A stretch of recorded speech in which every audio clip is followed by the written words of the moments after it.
দর্শক, মা বাবার অজান্তে ছাদের উপরে এসে ছোট্ট 1.5 বছরের আব্দুল্লাহ বালতি ফুলের টবের পানির মধ্যে পড়ে এই জীবনটা চলে গেল। সবাই ভিডিওটা শেয়ার করে দিবেন।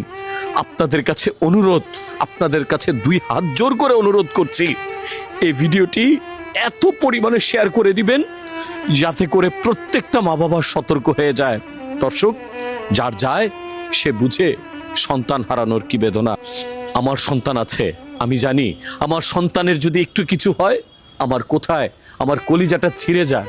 দর্শক, 1.5 বছরের আব্দুল্লাহ বাড়ির ছাদের উপরে এসেছিল হাঁটি হাঁটি পাপা করে। মা ব্যস্ত ছিল রান্নাঘরে, ছাদের উপরে এসেই চলে গেছে সেই গাছ লাগানো জায়গাটিতে। সেইখানে আশেপাশে রাখা ছিল ছোট্ট ছোট্ট কিছু ফুলের টব, আর আশেপাশে রাখা হয়েছিল বালতি, যেখানে ফুল গাছ লাগানো হবে কিছুদিন পরই। কে জানতো সেই ফুল গাছের টবে পড়ে ছোট্ট আব্দুল্লাহ এই দুনিয়া থেকে বিদায় নিবে। দর্শক, মাটি ভরার কথা ছিল সেই ফুল গাছের টবে, বৃষ্টির পানি পড়ে বালতি ভরে ছিল পানিতে। সে আব্দুল্লাহ সেই বালতিতে খেলা করতে গিয়ে হঠাৎ করে আব্দুল্লাহ উপুর হয়ে পড়ে যায়। দর্শক, এই উপুর হওয়ার পরপরই সে তখন জীবন বাঁচানোর জন্য হয়তোবা ছুটোছুটি করেছিল, হয়তোবা সে বাবা বাবা করে ডাকছিল, কেউ শুনতে পারেনি তার কথা। মা ব্যস্ত ছিল রান্নাঘরে। দর্শক, সে আব্দুল্লাহ পানির মধ্যে পড়ে প্রায় 3-4 ঘন্টা হয়ে গেলে মা যখন হঠাৎ করে বুঝতে পারে তার কলিজার টুকরা ঘরের ভেতরে নেই, কোথায় যেন গেছে। আশেপাশে অনেক জায়গায় খোঁজাখুঁজি করা হয়েছে, কিন্তু দুঃখের বিষয় সে আব্দুল্লাহকে আর খুঁজে পায়নি। কিন্তু দুঃখের বিষয় সে আব্দুল্লাহকে খুঁজে পেয়েছে, তবে জীবিত নয়, মৃত। ছাদের উপরে আসার পর দেখে আব্দুল্লাহ উপুর হয়ে বালতির মধ্যে পড়ে আছে, একটি ফুলের টবের মধ্যে পড়ে আছে নিথর দেহ।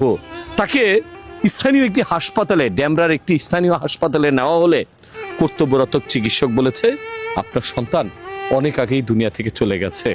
দর্শক, একটা হঠাৎ করে একটি সন্তান, জীবিত সন্তান, যে নাকি ছোট ছোট কণ্ঠে বাবা বলে ডাকছিল, মা বলে ডাকছিল, তার নরম হাতের ছোঁয়ায় ঘরের প্রতিটি জায়গায় স্পর্শ লেগেছিল, সেই ছোট্ট শিশুটি হঠাৎ করে নাই হয়ে গেছে। এটা একটা বাবা মায়ের জন্য কতটা কষ্টের সেটা আমি আপনাদেরকে বলে বোঝাতে পারবো না। সবাই ভিডিওটা শেয়ার করবেন, সবাই এই জন্যই শেয়ার করবেন। অনেকে হয়তো ভাবছেন, ভাই আমি তো বিয়েই করিনি, আমার সন্তান কোথা থেকে কি হবে, আমি কেন শেয়ার করব।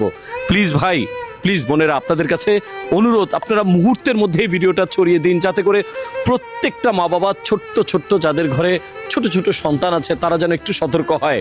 আজকে এই মা যদি একটু খেয়াল রাখতো সন্তানটার দিকে, তাহলে হয়তো বা আজকে বড় ক্ষতিটা হয়ে যেত না। দর্শক, কোনো বাবা মাই চায় না তার সন্তানের কোনো ক্ষতি হোক, নিজের অজান্তে ক্ষতি হয়ে যায়। তাই আপনারা এই ভিডিওটি দেখিয়ে একটু সতর্ক করে দিন, আর যেন কোনো আব্দুল্লাহর এইভাবে জীবন চলে না যায়। দর্শক, এর আগেও আমি আপনাদেরকে ভিডিওতে দেখিয়েছি ঘরের মধ্যে বাথরুমে বালতিতে জমানো পানিতে ছোট্ট ছোট্ট সোনামণিরা কিভাবে দুনিয়া থেকে চলে গেছে। এটা আমাদের ভুল। আমরা যারা বড়রা আছি, আমাদের সতর্কতা থাকলে হয়তো এই কাজটি হতো না। সবাই ভিডিওটা শেয়ার করবেন, সবাই শেয়ার করবেন। এই ছোট্ট আব্দুল্লাহর জন্য সবাই দোয়া করবেন, এই পরিবারটির জন্য দোয়া করবেন। প্রায় 8 বছর পর একটি ঘরে ফুটফুটে সন্তান হয়েছিল, আজকে সে চলে গেল। সবাই এদের জন্য দোয়া করবেন, আল্লাহ তাআলা যেন এই পরিবারটিকে শোক সইবার মতো তৌফিক দান করে।